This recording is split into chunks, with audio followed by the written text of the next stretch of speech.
प्यारे बच्चों, सुप्रभात। आज का हमारा विषय रहेगा अलंकार। तो हम आज अलंकार के बारे में पढ़ने जा रहे हैं। अलंकार क्या होता है? अलंकार आप लोगों ने 8वीं कक्षा में पढ़ा हुआ है। कुछ बच्चों को अलंकार अच्छी तरह से समझ में पहले ही आ गए हैं, लेकिन 9वीं कक्षा में अलंकार विषय रखा गया है। यह आपके पास व्याकरण भाग में 4 नंबर का आएगा। 4 अंक इसके हैं, निर्धारित किए गए हैं 9वीं कक्षा में व्याकरण भाग के अंतर्गत। तो अलंकार शब्द को देख लेते हैं हम। अलंकार 2 शब्दों से मिलकर बना है, अलम प्लस कार। ठीक है। अलम का मतलब होता है सुशोभित और कार का मतलब होता है करना, अर्थात शोभा बढ़ाना। अब शोभा क्या बढ़ाते हैं? शोभा बढ़ाते हैं गहने। तो हम यहाँ अलंकार का शाब्दिक अर्थ जो है, उसका जो शाब्दिक अर्थ बनेगा वो बनेगा गहना या आभूषण। ठीक है। तो शोभा कौन बढ़ाते हैं? गहने या आभूषण। जिस प्रकार से किसी एक महिला को सुंदर दिखने के लिए आभूषण पहनने पड़ते हैं, उन्हें गहने पहनने पड़ते हैं, उसी तरह से काव्य की जो पंक्तियां हैं, उनको सुंदर दिखाने के लिए कवियों द्वारा उनमें अलंकारों का प्रयोग किया गया है।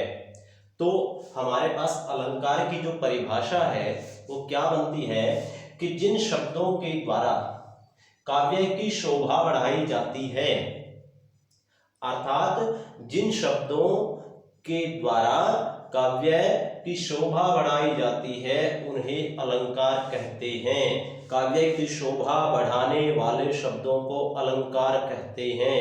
जिन शब्दों से काव्य की शोभा बढ़ती है उन्हें अलंकार कहते हैं। तो इस तरह से परिभाषा हमारी बन जाती है। अब उदाहरण देख लेते हैं। रघुपति राघव राजा राम। रघुपति राघव राजा राम, यह अलंकार का एक उदाहरण है। अलंकार के बारे में पता चल गया। अलम प्लस कार, अलम सुशोभित, कार करना, सुशोभित करना, शोभा बढ़ाना, किसकी? काव्य की पंक्तियों की। तो जिन शब्दों के द्वारा काव्य की पंक्तियों की शोभा बढ़ाई जाती है उन्हें अलंकार कहा जाता है। अब आ जाता है अलंकार। हाउ मैनी टाइप्स ऑफ अलंकार? अलंकार कितने प्रकार के होते हैं? हमारे पास अलंकार के जो भेद हैं वो 3 हैं। पहला है शब्दालंकार, दूसरा है अर्थालंकार और तीसरा है उभयालंकार। शब्दालंकार ये 2 शब्द हैं। अगर इनको अलग अलग करें तो शब्द प्लस अलंकार। अर्थालंकार भी ऐसे, अर्थ प्लस अलंकार, उभय प्लस अलंकार, यहां दीर्घ संधि हुई है। तो शब्द अलंकार सीधी परिभाषा है, जहां शब्दों के कारण काव्य की शोभा बढ़ती है वहां शब्द अलंकार हो गया। जहां अर्थों के कारण काव्य की शोभा बढ़ती है वहां अर्थालंकार हो गया। और जहां उभयालंकार, उभयालंकार मतलब शब्द और अर्थ दोनों के कारण काव्य की शोभा बढ़ती है, वहां उभयालंकार हो गया। तो शब्दालंकार शब्दों के कारण काव्य की शोभा बढ़ती है, अर्थालंकार अर्थों के कारण काव्य की शोभा बढ़ती है, और उभयालंकार जहां शब्द और अर्थ दोनों के कारण काव्य की शोभा बढ़ती है वहां उभयालंकार होता है। शब्दालंकार हमारे पास 3 हैं, अर्थालंकार हमारे पास 5 हैं, और उभयालंकार जो है, जो शब्दालंकार की कैटेगरी में भी आता है और अर्थालंकार की कैटेगरी में भी आता है, वो है एक ही अलंकार है, श्लेष अलंकार। तो क्लियर है? चलिए हम देख लेते हैं शब्दालंकार कौन कौन से हैं। शब्दालंकार में अनुप्रास, यमक और श्लेष, ये 3 अलंकार हैं, ये शब्दालंकार। ठीक है। अब आ जाते हैं अर्थालंकार में। अर्थालंकार में उपमा, रूपक, उत्प्रेक्षा, मानवीकरण,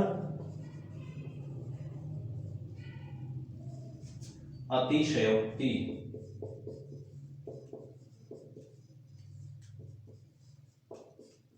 ठीक है, ये हमारे 5 अलंकार आ गए, अर्थालंकार, और एक अलंकार है जो उभय अलंकार है, वो है श्लेष। तो प्यारे बच्चों, आपको अलंकार समझ में आ गया होगा, अलंकार के भेद कितने हैं वो पता चल गया होगा, अलंकार के कौन कौन से भेद हैं, शब्दालंकार, अर्थालंकार, उभयालंकार। शब्दालंकार किसको कहा जाता है ये भी आपको समझा दिया गया है, अर्थालंकार ये भी समझा दिया गया है, उभयालंकार किसे कहते हैं ये भी समझा दिया गया है। शब्दालंकार कितने हैं, शब्दालंकार 3 हैं, कौन कौन से हैं, अनुप्रास, यमक और श्लेष। अर्थालंकार कितने हैं, 5 हैं, उपमा, रूपक, उत्प्रेक्षा, मानवीकरण और अतिशयोक्ति अलंकार। और उभयालंकार केवल श्लेष अलंकार। तो प्यारे बच्चों, आशा करते हैं आपको यह वीडियो पसंद आए।